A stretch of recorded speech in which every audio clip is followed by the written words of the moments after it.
Bonjour, bienvenue à tous.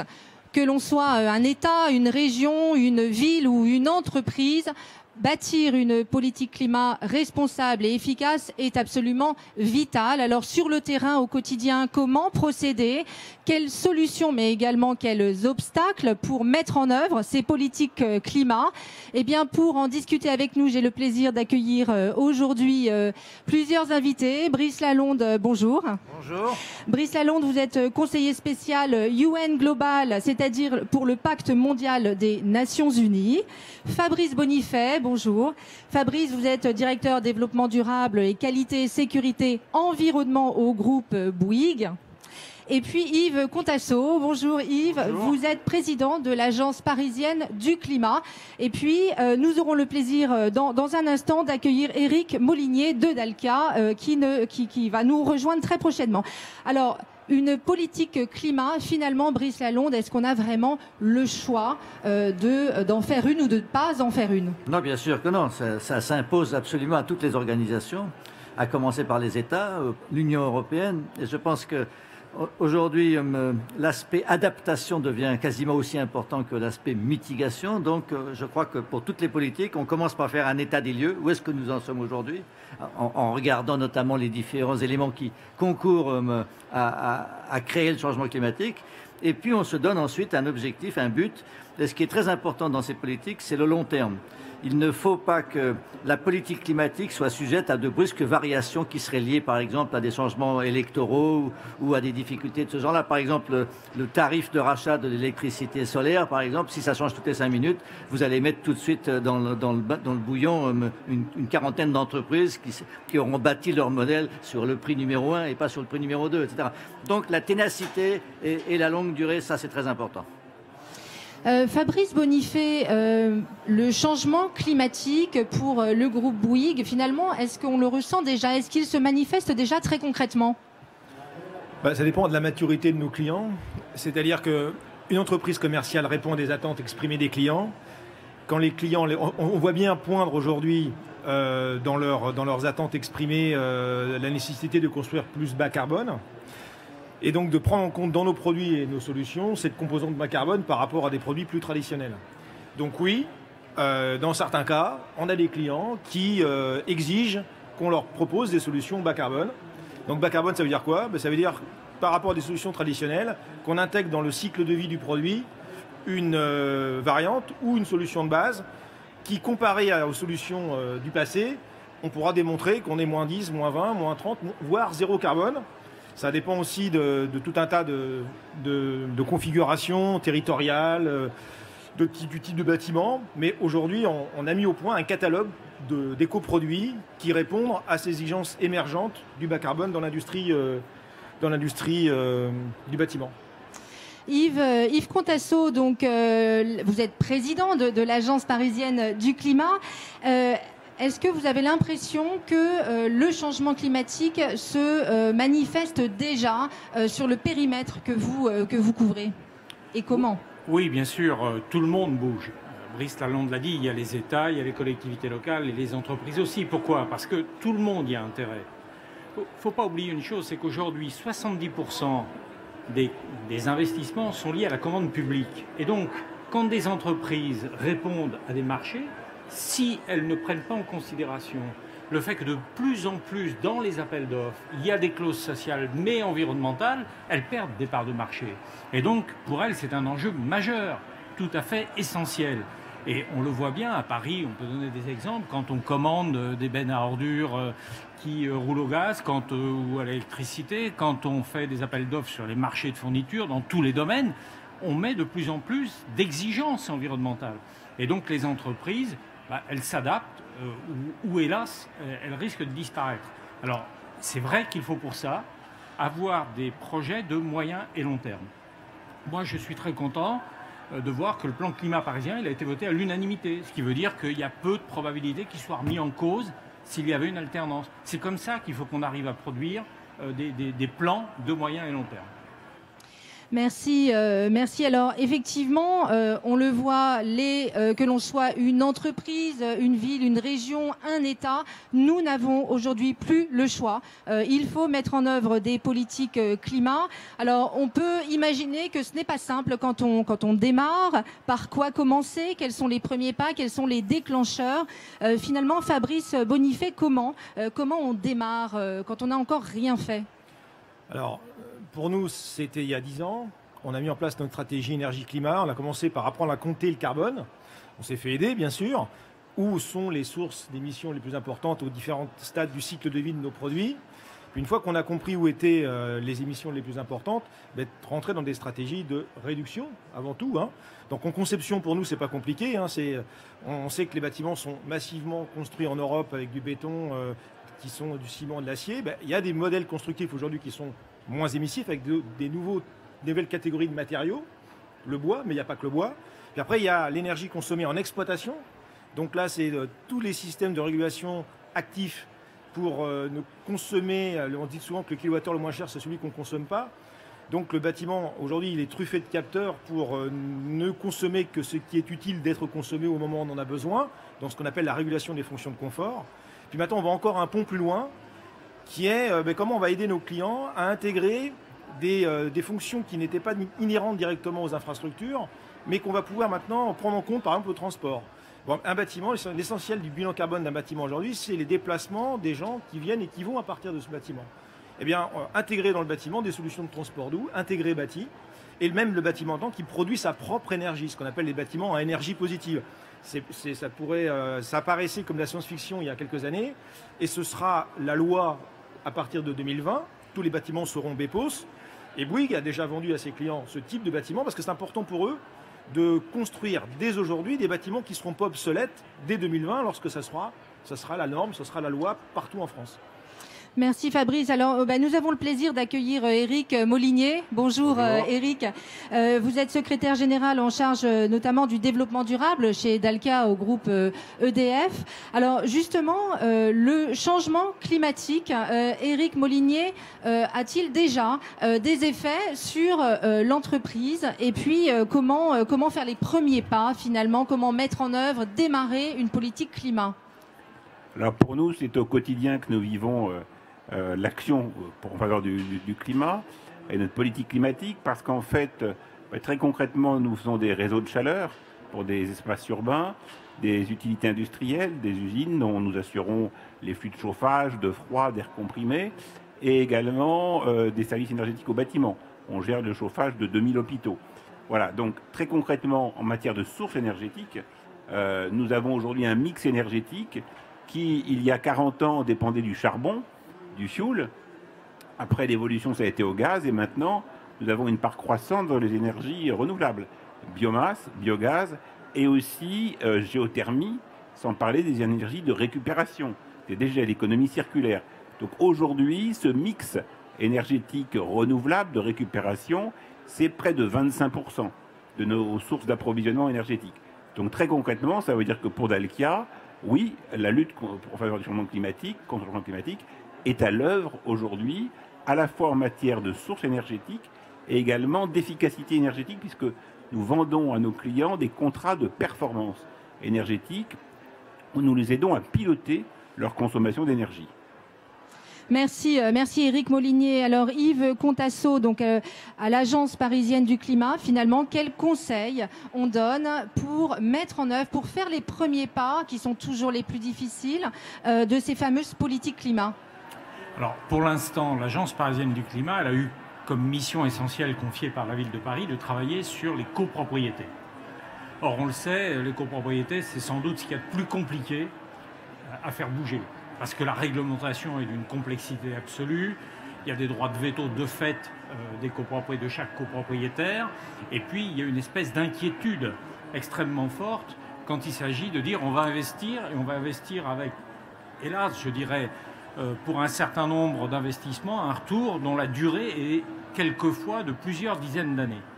Et donc notre travail, c'est d'accompagner les copropriétés dès le départ, dès qu'il commence à y avoir une réflexion sur la rénovation thermique d'un bâtiment, aider lors des assemblées générales, aider lors des appels d'offres pour avoir des diagnostics, avoir des projets de rénovation et tout au long du processus, accompagner les copropriétés. Valider éventuellement le diagnostic. On a des spécialistes qui sont capables de dire là on vous emmène trop loin, c'est pas nécessaire, ou au contraire là vous êtes passé à côté de quelque chose. C'est extrêmement important parce qu'il ne faut pas se le cacher. Il y a aussi un business de la rénovation et donc il ne faut pas tomber dans ce travers. Et en même temps, on le sait bien, on est encore au démarrage. Les études sont quelquefois de qualité extrêmement inégale. Donc on a tout ce travail d'accompagnement à faire. On a déjà plus de 600 copropriétés sur Paris que nous accompagnons. On a mis en place une plateforme qui s'appelle Coach CoPro sur laquelle toutes les copropriétés peuvent se connecter et avoir des supports, etc. Et donc on va passer maintenant au tertiaire. Autre sujet, mais il ne faut pas oublier qu'à Paris, le tertiaire, c'est autant d'émissions de gaz à effet de serre que le résidentiel. Donc ça, c'est aussi un enjeu tout à fait essentiel, même si le processus de décision n'est pas le même, il est au moins aussi important. Brice Lalonde, vous regardez avec une attention particulière les entreprises qui sont membres du Global Compact des Nations Unies, le pacte mondial des Nations Unies. Finalement, qu'est-ce que vous pouvez observer? Comment démarrent-elles ces fameuses politiques climat? Quels sont les premiers pas? La plupart des entreprises ont commencé par mesurer ce qu'on appelle leur empreinte carbone, c'est-à-dire combien elles émettent. Elles choisissent le périmètre. Alors il y a d'abord le périmètre des activités de l'entreprise elle-même, il y a le trajet que le personnel doit effectuer pour venir travailler, il y a ensuite, on avance comme ça, il y a les fournisseurs, et donc on demande ensuite aux fournisseurs de faire les mêmes efforts, etc. Et puis on change quelquefois le business model, c'est-à-dire qu'on va vendre des produits ou des services qui sont beaucoup plus économes en carbone. Et en ce moment, il y a un phénomène tout à fait intéressant qui est en train de se produire, c'est que des grandes entreprises sont en train de vouloir persuader les gouvernements d'aller plus vite. Elles sont en train de dire, bon écoutez, nous on a déjà commencé à faire des tas de choses, et on pourrait faire 100 fois plus si par exemple vous mettiez un prix au carbone. Alors le prix au carbone, c'est une question extrêmement importante pour les entreprises parce qu'évidemment, autrement, leur compétitivité face à un concurrent qui va se mettre au charbon, qui est le plus polluant, le moins cher et le plus abondant, et du coup, elles ne sont pas incitées à se mettre aux énergies renouvelables, etc. Donc, cette question devient absolument essentielle et les entreprises du Global Compact ne cessent de la marteler en disant « il nous faut ça ». Alors, on a déjà 40 États à la suite d'une initiative de la présidence française qui a bien entendu le message. 40 États s'engagent à mettre un prix au carbone. Et ça commence doucement, quoi, voilà. Mais les entreprises sont très, très actives. Et c'est tout à fait passionnant de voir les progrès qui se réalisent beaucoup plus vite qu'on ne le croit. On parle évidemment beaucoup des grandes entreprises, les PME aussi, puisque le Global Compact a un club, PME Climat. Les PME sont-elles aussi en train de faire leurs premiers pas et certaines sont d'ailleurs beaucoup plus avancées, mais pour celles qui démarrent. Mais en effet, le pacte mondial français a créé une initiative qui a d'ailleurs beaucoup intéressé les autres groupes du Global Compact, qui est le club PME Climat. C'est-à-dire que beaucoup de petites et moyennes entreprises sont en train aussi de se poser des questions, sont en train de découvrir que la lutte contre le changement climatique, ce sont aussi des économies que l'on fait et donc on gagne de l'argent en quelque sorte. Et beaucoup de PME, même, c'est tout à fait remarquable, ont été conduites à choisir parmi différents procédés le procédé le plus économe en carbone. Donc c'est tout à fait entraînant, quelque chose, tout à fait passionnant de voir que les PME sont aussi très actives. Alors, on vient de le voir, démarrer une politique climat est extrêmement audacieux, pionnier, puisqu'on ne sait pas, il n'y a pas de précédent. Une fois qu'on a démarré, fait les premiers pas, et bien finalement, comment déployer cette politique climat, comment l'intégrer dans la stratégie? Alors ça, c'est une autre aventure. Fabrice Bonifay, justement, vous rappeliez que le groupe Bouygues a démarré il y a au moins déjà 10 ans sur ces thématiques. Comment vous avez fait? Est-ce qu'il y a un mode d'emploi?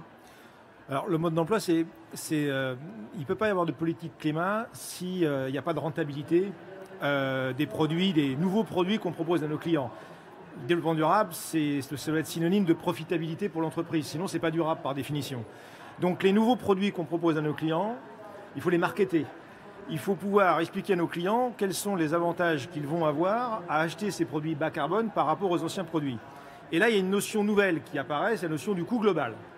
Le coût global, c'est dire, voilà, arrêtons de raisonner en coût instantané, c'est-à-dire à un moment donné, on fait un investissement, mais hélas, trois fois hélas, on ne prend pas suffisamment en compte les coûts d'exploitation.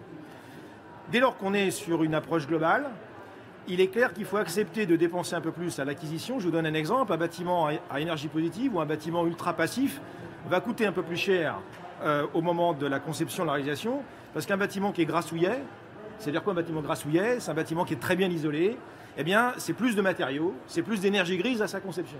Par contre, toute l'énergie qu'il ne consommera pas en phase d'exploitation, on le gagne à la conception. Donc il faut faire comprendre aux clients que le surinvestissement de quelques pourcents à un moment donné, il va le gagner bien largement en phase d'exploitation. Ça, ce n'est pas quelque chose de naturel dans la tête de beaucoup de nos clients. Il faut le marketer. Alors, certains qui sont matures là-dessus, et la ville de Paris l'est, c'est bien, mais ils ne sont pas tous comme ça. Et on ne travaille pas qu'en France. Donc, il y a aussi des niveaux de maturité qui sont très hétérogènes sur ces sujets. Et il y a une deuxième notion aussi qui est très importante, c'est que les bâtiments vont devenir de plus en plus autoproducteurs d'une partie des ressources qu'ils utilisent aujourd'hui, produites par l'extérieur. Et ça crée tout un tas de nouvelles problématiques juridiques.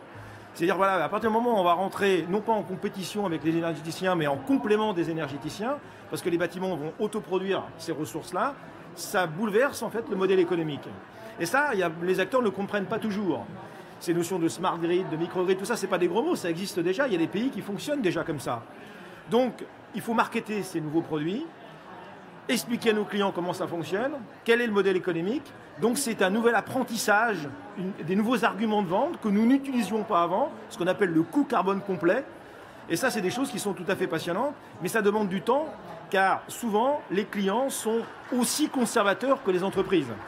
Et oui, il y a un véritable effort de pédagogie et puis de savoir rendre ces sujets finalement attirants, attractifs. Oui. Les gens ne changeront, tout le monde est pour le progrès mais contre le changement.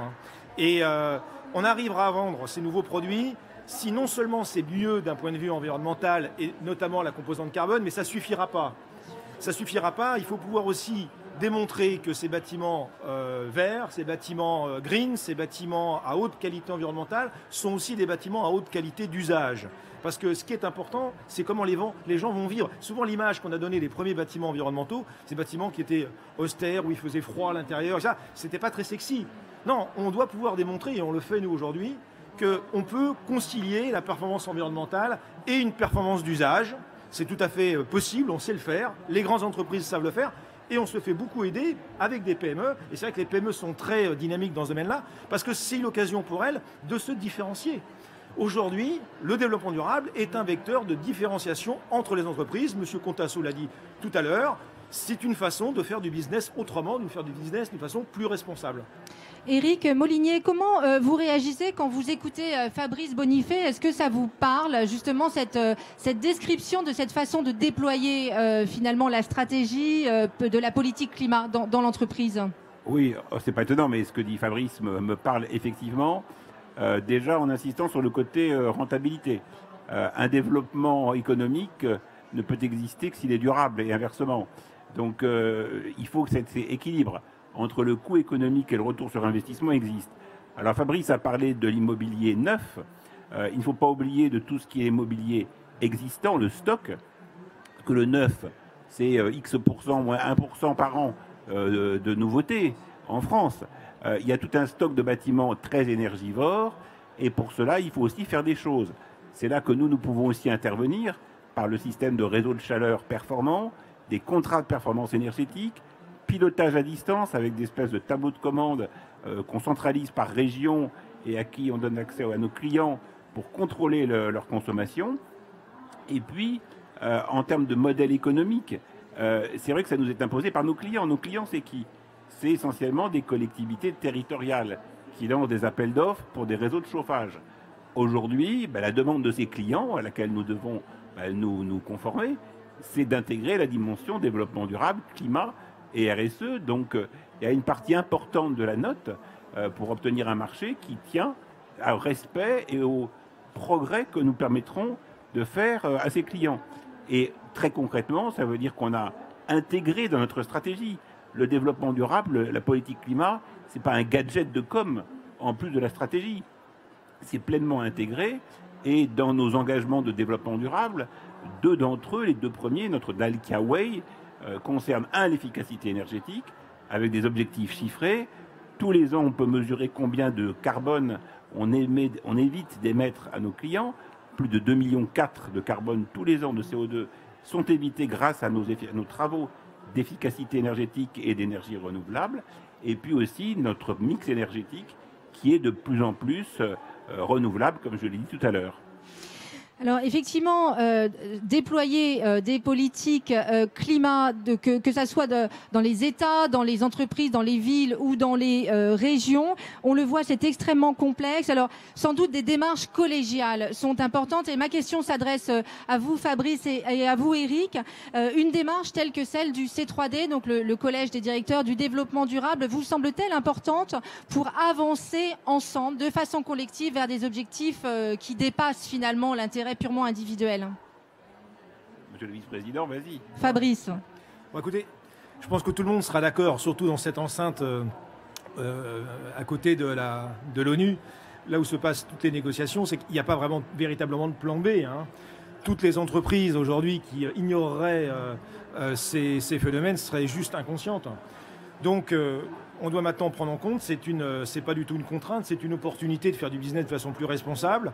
On a probablement trop attendu pour prendre conscience qu'il fallait faire ce travail d'une façon différente. Mais moi, je pense que les entreprises du réseau C3D, qui est le collège des directeurs de plan durable, sont des entreprises qui sont sincèrement engagées dans cette transition. Et transition, c'est, on le dit souvent, c'est changer la roue en roulant. On ne peut pas changer le business model des entreprises comme ça en claquant des doigts. C'est pas aussi facile que ça. Il y a eu des investissements par le passé qui aujourd'hui continuent d'être amortis. Il faut proposer à nos clients des nouveaux produits en continuant de vendre les anciens, parce que c'est souvent les anciens qui financent les nouveaux. Donc ça se fera d'une façon naturelle. Il faut juste qu'on accélère le mouvement, parce qu'on n'a plus qu'une génération pour modifier complètement le mix énergétique de l'humanité. Et c'est l'intérêt des entreprises, et les entreprises du réseau C3D sont sincères dans leur démarche, de décarboner le plus vite possible leur portefeuille produit, parce que c'est une question de pérennité même des entreprises. Justement, où est-ce qu'on trouve finalement ces solutions des entreprises? Il y a le fameux book climat du C3D, on peut y retrouver une soixantaine de solutions des entreprises. On a édité récemment les solutions des entreprises du réseau C3D sur un book qui est téléchargeable sur Internet, sur le site Internet du C3D. Ce n'est qu'un exemple, mais c'est un bon exemple qui arrive à démontrer en tout cas que les entreprises aujourd'hui ont des solutions qui sont climato-compatibles et qui sont en même temps économiquement viables. Encore une fois, on n'est pas dans le greenwashing, on n'est pas dans les effets d'annonce, on est dans des solutions commerciales bas carbone. Éric Molinier. Oui, enfin, le C3D est une formidable caisse de résonance, comme l'a dit Brice Lalonde tout à l'heure. Il y a une richesse d'inventivité, d'action, de choses modélisables qui sont à l'œuvre dans les mondes de l'entreprise. Qu'est-ce que vous avez appris, vous, très concrètement, des échanges au sein de ce club? Eh bien, des pratiques qu'on peut dupliquer de telle ou telle entreprise qu'on peut appliquer à Dalkia, par exemple, ou inversement. Et puis, de voir avec plaisir que le C3D est une organisation qui est maintenant consultée par les gouvernants, par les organisations internationales, comme un petit peu le représentant du monde du développement durable des entreprises en France. PME et grandes entreprises. Hein. Je vous donne un exemple, parce que c'est intéressant d'avoir à ce stade un exemple. Les entreprises du C3D travaillent avec d'autres organismes sur ce qu'on appelle le concept de l'offre intégrée. L'offre intégrée pour la ville durable. Donc beaucoup de communes revendiquent la mise en place d'écoquartiers, de reconstruction de la ville sur la ville, etc. Tout ça, c'est très bien. Mais quand on regarde les pratiques réellement mises en place en France, en tout cas, on est quand même assez loin encore de ce qu'on peut constater dans les pays nord-européens. Alors l'offre intégrée, c'est quoi? C'est que jusqu'à présent, les entreprises, avec leurs clients, fonctionnaient en mode séquentiel. C'est-à-dire les maires des grandes villes lançaient des appels d'offres pour des fonctions de la fonction urbaine, l'éclairage public, l'assainissement, en mode séquentiel, c'est-à-dire qu'on met en compétition les entreprises dans leur spécialité. Et on choisit le moins-disant systématiquement. Et on pense que c'est comme ça qu'il faut faire. L'expérience montre que les villes les plus durables ne font plus comme ça aujourd'hui. C'est les données de sortie de certaines entreprises qui deviennent les données d'entrée des autres entreprises pour éradiquer, ne serait-ce que ce qu'on appelle maintenant le déchet ultime, pour éviter tous les gaspillages. Et bien ça, c'est une nouvelle façon de passer des marchés. Ça implique et ça induit que les entreprises non plus cohabitent, enfin, soit les unes à côté des autres, mais s'intègrent et intègrent leur modèle économique, intègrent leurs solutions.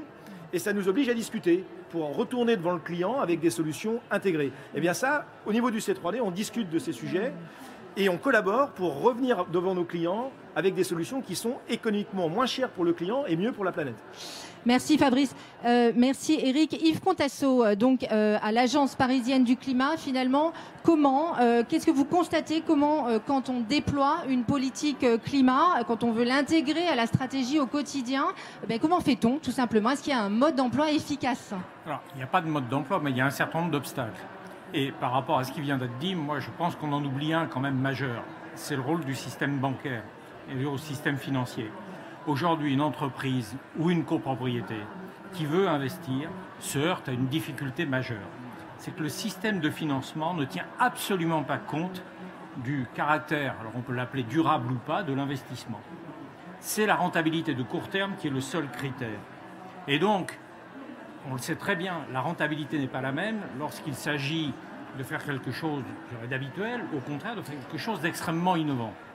Et comme il n'y a pas ce type de critères, les entreprises, les PME notamment, et celles qui démarrent, ou les copropriétés, se retrouvent avec un blocage en termes de financement. Et les banques elles-mêmes ne peuvent pas se refinancer à des taux différenciés selon la nature de leur crédit.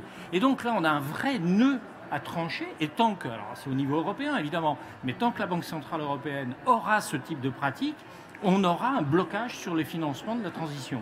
Et nous, notre rôle, c'est justement d'aider à trouver du tiers financement pour les copropriétés.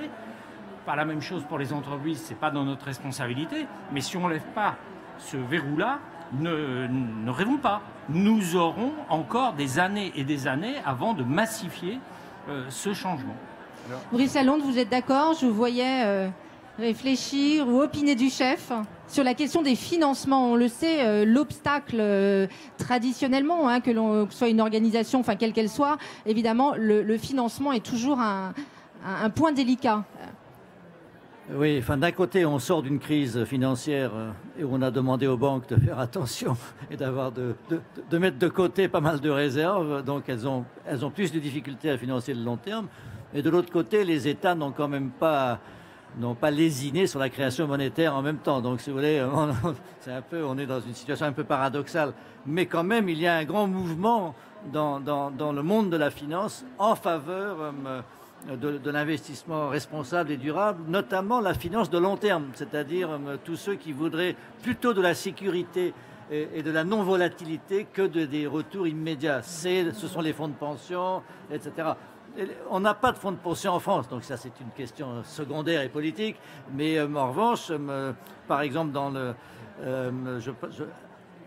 une banque comme le Crédit Agricole français vient de travailler avec des fonds de pension suédois, de lever 600 milliards de dollars pour des investissements responsables. Donc il y a un mouvement, quoi. Alors c'est peut-être insuffisant, mais il y a un mouvement quand même dans le monde de la finance qui est quand même annonciateur de lendemain qui chante. De la manière générale, la plupart des responsables, ou de plus en plus de responsables maintenant, voient l'arrivée de la question du changement climatique et de la lutte contre le changement climatique comme une opportunité qui ressemblerait à l'arrivée de l'automobile ou des ordinateurs. Ils voient ça comme une nouvelle ère qui, alors évidemment, c'est leur langage à eux, va générer un énorme marché.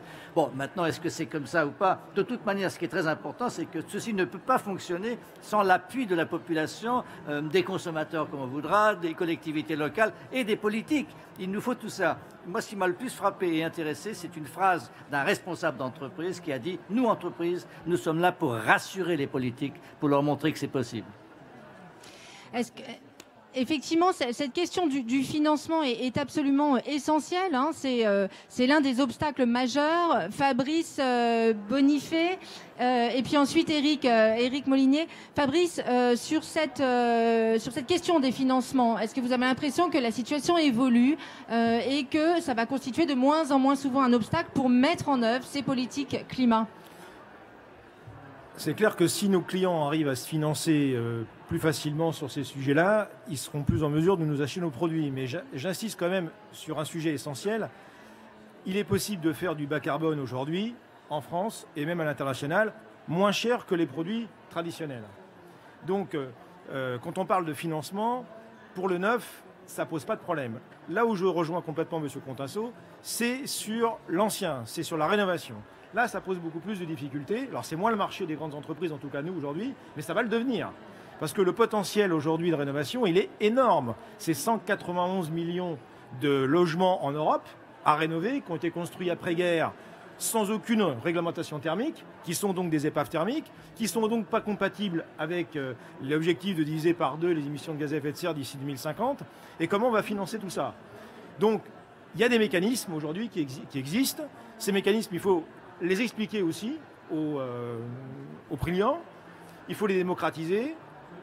Et le vrai enjeu, c'est vraiment la rénovation, parce que pour le neuf, les produits bas carbone aujourd'hui, ils sont finançables. Pour la rénovation, c'est moins vrai. Éric Molinier, sur cette question des financements et de la difficulté? Alors, je suis très partagé. D'un côté, je sens qu'il y a des choses qui bougent. Il y a maintenant, et on a beaucoup travaillé, vous demandiez ce que faisait le C3D, pour la création d'un label investissement socialement responsable, qui a été endossé par le gouvernement français, et qui permettra à des investisseurs d'investir dans des sociétés qui ont des politiques climat, qui ont des investissements RSE, développement durable. Donc l'aspect financement d'entreprise, je dirais par ce label, quand il va se développer, donnera un signal fort. Et déjà en France, par rapport aux pays anglo-saxons, la France est reconnue comme le pays phare en matière de fonds ISR. Donc il y a un savoir-faire français en la matière qu'il faut développer et amplifier et étendre à l'Europe. Par contre, là où je rejoins M. Contasso, c'est qu'en matière de financement bancaire, pour les particuliers, il n'y a pas eu ce basculement encore vers des investissements, je dirais, ou des prêts socialement ou économiquement responsables. Là, il y a un travail à faire important. Et de toute façon, il faut bien voir que les banques s'y retrouveront. Parce que si elles aident à développer un marché par le particulier, ça créera de la valeur pour les entreprises qui vont être sur ces marchés-là. Donc c'est gagnant-gagnant, c'est un investissement peut-être au départ, mais qui rapportera à long terme. Yves Contasso, quels sont les autres obstacles dont vous avez conscience sur ces politiques climat et leur mise en œuvre?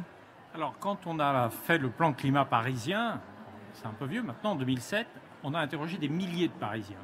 Et la première chose qu'ils nous ont dit, mais tous, c'était on ne bougera que s'il y a une exemplarité du haut de la pyramide, si j'ose dire, au sens large.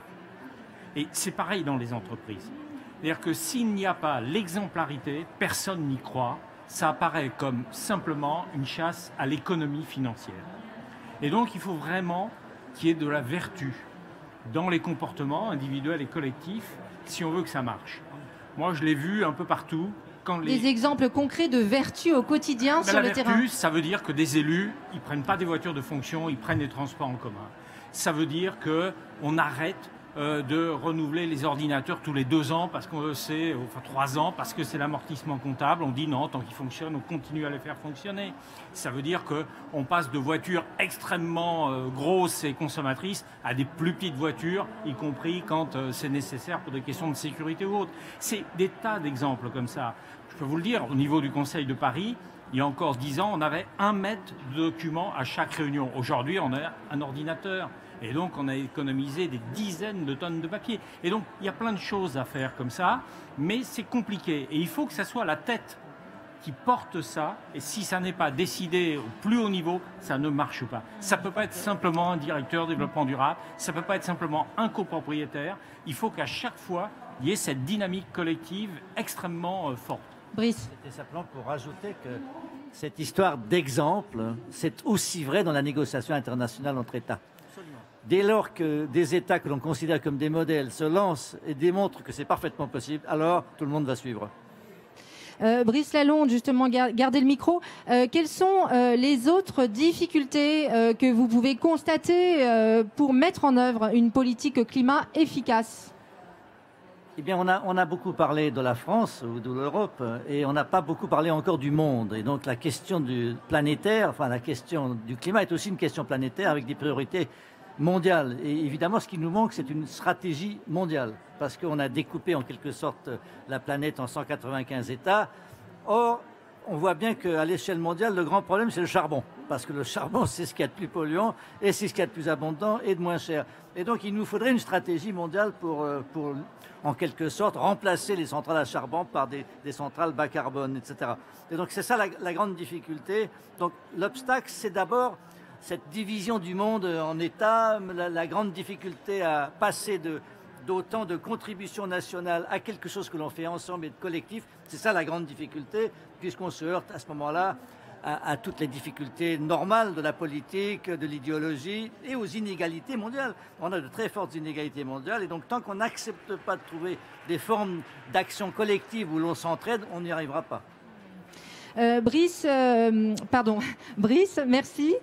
Fabrice, vous avez tout à l'heure prononcé le mot résistance. Effectivement, quand on veut développer des pratiques qui sont pionnières, en général, et quel que soit le lieu où on se trouve, on se heurte à des résistances. Alors, comment ça se manifeste, ces résistances, à des politiques climat pionnières pour le groupe Bouygues ? Ça sort, à partir du moment où, vous savez, c'est difficile de savoir quel goût ont les fraises tant qu'on n'y a pas goûté. Et quand on propose des produits en rupture, des bâtiments qui produisent plus de ressources qu'ils n'en consomment, des routes, maintenant, Wattway, Colas vient de sortir une route qui produit l'énergie solaire. Alors c'est vrai que quand on va aller voir les clients, alors voilà, avant vous vendez une route, maintenant on va vous vendre une route et en même temps une centrale solaire.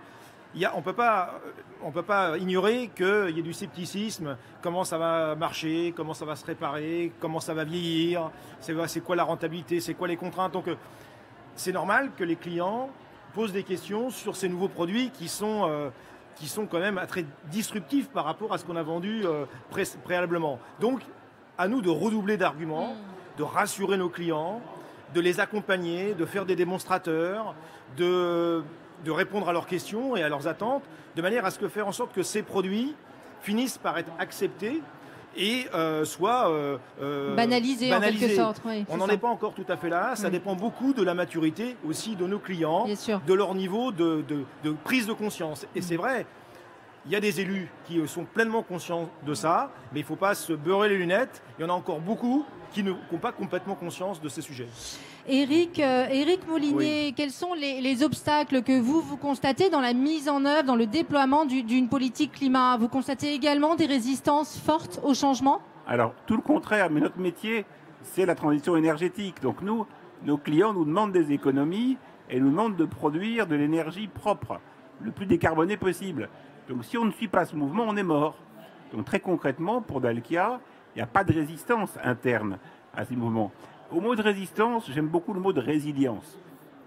Il ne faut pas oublier que l'évolution de l'environnement existe déjà, que l'objectif de plus de degrés, on va tout faire tous ensemble pour l'éviter, mais qu'il y a quand même une adaptation au changement climatique. Et les entreprises doivent lutter contre le réchauffement climatique, mais doivent aussi avoir une stratégie d'adaptation pour le changement climatique.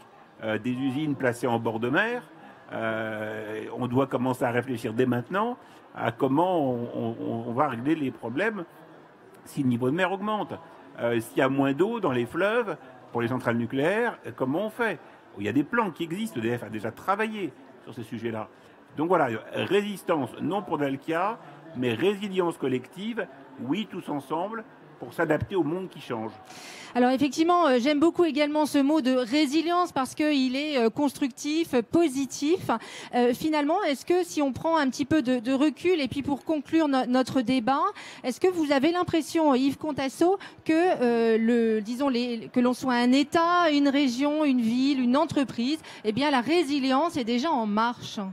Avec un exemple ou deux qui vous a frappé. Oui, ça démarre évidemment parce qu'il y a une prise de conscience mondiale. C'est la première crise devant laquelle on est tous égaux à tous les niveaux. C'est-à-dire que le climat, il n'y a pas de frontières. Et donc on est collectivement obligé de réussir. Et à partir du moment où on est tenu à cette solidarité mondiale, eh bien chacun y contribue comme le colibri pour éteindre l'incendie. Et il y a plein de gens qui font plein de choses. Ça peut être des petites actions très locales. Quelle est l'action qui vous a le plus marqué finalement de résilience face au climat ? Il y en a 50, mais la première, c'est d'abord son comportement individuel, le gâchis individuel. On a environ 20 à 30% de notre consommation qu'on peut arrêter du jour au lendemain, avec 0 € d'investissement. Or ça, on a abandonné toute cette communication sur ce gâchis. Et je pense que si déjà on arrivait à faire ça, on aurait fait un énorme pas. Il y a plein de... Nous, on le fait avec les familles à énergie positive. À Paris, on a tous les ans 200 à 300 familles qui s'engagent et qui baissent leur consommation sans rien investir. Eh bien, je crois que c'est comme ça aussi que très vite, on peut aller dans un chemin vertueux. Brice Lalonde, le mot résilience au sein du Global Compact, c'est vraiment un mot important. Est-ce que vous avez des bonnes pratiques de résilience qui vous ont marqué? Oui, bien sûr, ça devient absolument indispensable partout. On a des exemples d'inondations terribles où beaucoup d'entreprises ont perdu leurs atouts, enfin leurs actifs, leurs entrepôts, etc. La sécheresse, c'est la même chose. Et donc, ce qui est très important, c'est que le carbone, c'est très important. L'eau, c'est très important aussi. La nourriture, la biodiversité. En fait, on est en train d'essayer progressivement d'apprendre à avoir la tête un peu moins au carré, de savoir un petit peu tout ce qui se passe, d'être à l'écoute du monde. Et ce mouvement de responsabilité des entreprises, je le trouve tout à fait passionnant. Il va de pair avec la prise de conscience des élus de la nécessité d'agir. Donc il y a quand même des tas de choses positives en ce moment. Et je partage avec Yves Contasso la petite résilience vélocipédique. Hein, c'est toujours ça. Très bien, merci beaucoup. On le voit, instaurer une politique climat, c'est un exercice de long terme, c'est extrêmement compliqué, il faut se préparer à des obstacles, mais néanmoins, on peut espérer que la résilience va faire son travail. En tout cas, merci beaucoup à tous les quatre d'avoir participé à notre débat.